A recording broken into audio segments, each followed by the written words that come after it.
চলো বন্ধুরা, আজকে আমি তোমাদেরকে আমার মুরগির ঘরের মধ্যে কিছু মুরগি দেখাবো। তো আজকে আমি মুরগির ঘরের মধ্যে মুরগি দেখাতে এসেছি।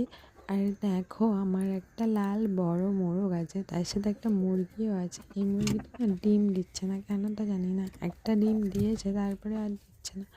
আর ওইটা তো আমার রানী সুন্দরী, রানীকে দেখতেই পাচ্ছ তোমরা, ও লাফ মেরে ওই পাশে চলে গেল। আর আমি কিন্তু মুরগির ঘরের মধ্যেই তোমরা আটকে মুরগিগুলো পুষি।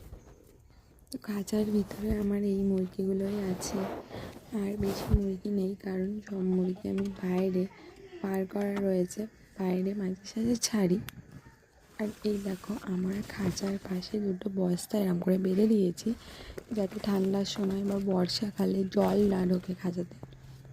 তো বস্তা বাঁধার কারণে সত্যিকারের আমার খুব সুবিধা হয়েছে। তোমরা যারা খাঁচায় রেখে পালন করছো, তারা এই আইডিয়াটা নিতেই পারো,